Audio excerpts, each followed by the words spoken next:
Hello, everyone. Ironic that I was just going over a speed bump when I started this vlog. Speed bumps are just a part of life, are they not?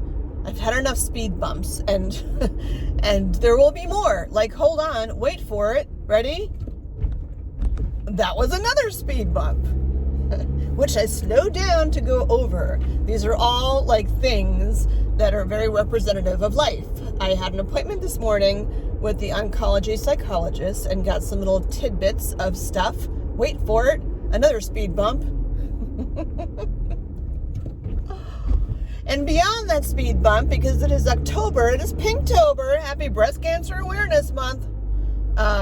It is fall in New England, so while I go over my speed bumps, I'm also looking at the trees changing colors and the gratitude I have as I, wait for it, go over the next speed bump is that on the other side of the speed bump are these pretty trees in yellow and green and reds and oranges, because I'm so grateful to live in New England. That's actually true. I'm not being sarcastic. I love living in New England. But I wanted to share a couple of nuggets that I got from the oncology psychologist, and I must be doing awesome because my next appointment with him isn't until a month away. And I'm like, oh, that's like, I graduated. I graduated from weekly to every 2 weeks to every 3 weeks, and I'm so sane now. I'm so sane now that now it's once a month. That's what I'm saying, at least. Having a good hair day today. Look at that. Look at the curls. Very happy. I'm rocking the grays because if you missed that little memo, I walked into a closing trunk. Yeah, like as the SUV hatches close, the sound was clearly not audible enough, but walked right into it. It's not a gash. It's like I was bleeding a little bit, but there's a line, a laceration, I guess I would call it, on my hairline, and that's doing better. I had an MRI. I have to read the results more clearly, but anyway, that's not why I wanted to vlog today. Whenever I have an appointment with the oncology psychologist, I always get a lot of stuff back, and I was running around a lot this morning like a chicken with my head cut off, which is how I used to be years ago before the cancer diagnosis stopped me in my tracks, because then life became about that and all the little things became so non-important. But as I'm going back to like life, it's been a little over 3 years since diagnosis. Yes, I'm going back to life. It's hard. Not hard. That's not the right word. Well, maybe it is. It's hard to figure out like who you are as a person with how you're responding to things based on, getting a diagnosis like this and having the surgeries and the wave of hormone crazy, that's a bad word to use, hormone fluctuations that really mess with your head. I'm slowly getting caught up with uploading my YouTube vlogs from back in like February and March. And I'm doing that slowly because honestly, it's hard for me to watch myself from back then. Since those vlogs, it was a span of time between like late January and I guess like mid-March, because right now I'm up to early March with my posts, and I was still not in a good place. So I think they started me on medication to kind of regulate stuff. And now I feel much better. But it's still the responses of how you are in response to certain things where you just look at things differently from how you did before a cancer diagnosis. Last night I took a little reprieve. The Runway for Recovery show is coming up at the end of October. By the time I post this, it will be over for several months because I'm behind on the vlogs. But it's always the end of October, and it's Pinktober. Everything is pink, pink, pink. And yesterday they had a meetup for the models. It was in Boston, so driving into Boston on a weekday around rush hour is not super enjoyable, but I did find street parking, which hardly ever happens, and I had a nice time. And it was interesting with just listening to some of the women that were there, because we're a diverse group, that's for sure, even though we all have breast cancer in common. I liked the sassiness of one of the women that was there, who has, she has metastatic breast cancer, stage 4, and she's had it for a long time at this point. So I feel like, I mean, obviously I can't imagine what that's like to, hear that you are stage 4, but her sassiness was like, yeah, like, you go you. You've got such a different attitude and outlook on things when, a stage 4 diagnosis like slaps you in the face. And then these other women that were there that were like totally different generation from me, that like the things that they talk about are like so not the things that I talk about, because I'm 52 and they're very not 52. But an interesting thing that I learned today, not learned, but heard today from the oncology psychologist. I was talking to him, he read my chart, but I was talking to him about just like the most recent series of unfortunate events that happened over the past few weeks, which, like, it was back to school. Right now, like I said, it's the beginning, well, it's October like 2nd or something, but I haven't been around a lot of students in a very, very long time. I resigned from teaching, a while ago, and have been tutoring, but tutoring, you're one-on-one and you're not with like 100 some odd kids, though even tutoring you are probably around 100 some odd germs because of just the different buildings that people are at. So I got sick and I thought it was just like a back to school cold. So I had a severe allergic reaction to something, which I have to go for testing to see what exactly it was. So that happened. So now I have EpiPens, hurrah. And then after that, I had gotten pink eye, and I'm like, whatever, just give me the drops, let me go about my day. It wasn't like super bad, but sometimes that happens after I have a bad like cold or something. But then they tested me for COVID while I was there, and I'm like, I don't have COVID. Like, I've had COVID before, and that's not what this feels like. And lo and behold, I tested positive for COVID. So all that, and then once I was cleared with the COVID and was starting to feel better, and I'm like, okay, taking life a little bit slower than I usually do. And I go to this event thing for work and collide with a trunk closing. And it wasn't even blood so much, because it was, even though it's a pretty long mark, it wasn't bleeding that much. But the blunt, like, whap to my head, I had a goose egg. Somebody yesterday told me I still have a bump, but I don't know. I can't, it's hard to tell. Like, how often do you touch your head? And I had an MRI, and the MRI, I have to say, the MRI was tough.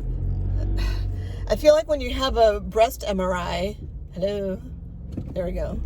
When you have a breast MRI and you're on your stomach and it's so uncomfortable, because of like the shifting and the plate that goes in between your boobs or foobs or whatever, is right up against your bone, and it's just not comfortable. And maybe you're so focused on the discomfort that the noise, you don't notice as much. I don't know. I've never had a non-breast MRI, well, until this past weekend. And then I wasn't anxious going into it, and I'm not claustrophobic. Or maybe I am. I don't know. But I had a hard time with the MRI. I was like very consciously counting down the minutes till it was over, and the sounds were so loud, and I just it was just not a comfortable feeling.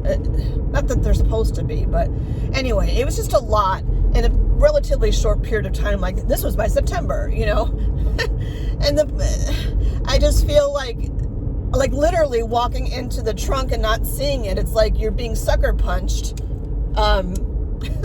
You're being sucker punched to like tell you to slow things down. And I'm like, I don't know how much slower to slow things down. Today I'm running around a bit, because today is just, Wednesdays are my running around a bit days. But in general, I do move a lot slower than I used to. And it's just so frustrating, because I tend to try to find meaning in a lot of stuff that really has no meaning. Like, hatches close, they bonk people in the head. That's why they have like the beeping that goes off. But the beeping for this car was definitely not audible enough. People get COVID. Like, I get that shit just happens. But when a lot of it happens, it's so easy to want to make meaning of it. Like, why is this stuff happening to me? Things come in threes. I'm like, okay, so this is the most recent group of threes. But like, what else? You try to find meaning in it, and when you can't find meaning in it, it's almost like it turns into a blame and shame game where I'm like, what am I doing wrong? Or there's some, when shit goes wrong, I get religious. That's so funny, as the church bells are going off. That could be coincidence, or that could be like Jesus saying, chill out, Jen, you're all good. Here's some church music. It's only doing that because it's noon. But still, I'm making meaning into it. I have to say, like, doing the work with the Landmark Forum, I started that in 2018, I think. That makes you in one weekend realize or learn that we are meaning-making machines, and that there is no meaning to these things. And when you understand that and get that, then it gives you a lot of freedom to start anew. And I did all that work, and I got the point of what they were trying to say. Oh, double chin, whatever. But then, like, I still do it. I still try to find meaning in, like, everything, and I know that I shouldn't. So the nugget for today, because I need to get in and start molding the minds of our youth with math, was that when you have these speed bumps, when you have these things that happen, yes, you want to focus on the good. You want to focus on the things that aren't happening. It was the point of acknowledging the rest in between. I'm a musical person. I played flute in marching band, and I play flute still now once in a while. But the point is, like, when you're reading music and you have rests in the music, like, if you try to play a whole song with no rest, that's like virtually impossible, because how could you hold your breath that long? Like playing a flute or, something you're breathing into. Maybe there's some people that can do that, but for the vast majority of the population, you can't do that. You have to have those rests. And like, how do you handle those rests? And I know that I'm resilient. I know when I'm on, like, I'm on. Like right now, my makeup game is not too shabby. And my hair looks decent today, even with the rockin' the gray thing here. My nails are still blue from Bedford Day, and they look cool. Like, it's the little things in between those pockets of crazy to focus on. And I said to him, like, the oncology psychologist, like, I know I'm supposed to write those in a gratitude journal, and often I will just verbalize them out loud, like driving in. I'm like, oh, look, I hit 3 green lights, so now I'm at work on time or whatever. And I say those things out loud, like, thank you, universe, for making the light green so I can get to work on time. When those little things happen that are good things, like someone opens the door for me, so it makes it easier to get where I need to go. I acknowledge those things in my head, and I feel like, well, if I don't write it down in a gratitude journal, it just doesn't count. And smart Jen, or not smart Jen, but like in touch with reality Jen, like, knows that. But when you're caught up with the, EpiPen, COVID, pink eye, bash the, trunk bashes in my head, like all those things, it's hard to focus on those rests. You forget about them. And then as you get through but as you progress after a cancer diagnosis, when you're better and like, treatments are done, even with medications, I feel like in general, my side effects have decreased substantially. My body's, I guess, just gotten used to stuff over time. I still have them, but like, knock on wood, my hot flashes are pretty under control. I still take gabapentin for it, but I don't take as much gabapentin as I used to. But yeah, it's focusing on, you don't have to write it in a journal to have it exist. I can be, because I'm so mathematical, I can be very like, things have to belong in the box. But I know that, like, that's not how the world is. And I'm very open-minded and liberal. But when it comes to stuff like this, it's hard to relate those two worlds together because I want to try to find meaning in stuff. So not that the negative things don't exist, because they do, the life changes or whatever. It's I know that I'm resilient, and in those rest periods, I'm good. Like, I take the time to rest. I take the time to slow down. This morning, I took myself out for breakfast because I started working really early this morning, and I had a Zoom that went a little bit over, and then I hadn't had breakfast yet. And I'm like, I've been working hard. I'm going to walk down and get some breakfast and a cappuccino while I do stuff for tutoring. So I was doing that, and it was just nice to sit outside in like fall weather and, have a meal made for me and have some nice cappuccino. So I do those things, and I know that those things are to help fuel me, literally and figuratively. And that's like my resting. That's what I'm doing that's positive and fun. And the old Jen that's like, I'm smart, and I'm a good teacher, and I'm a good administrator in what I do for Bedford TV. Like, I know I'm good at those things. I need to focus on that, and not so much all the things that are kicking me in the ass. Acknowledging the things that kick you in the ass, because then you just be like emotionless.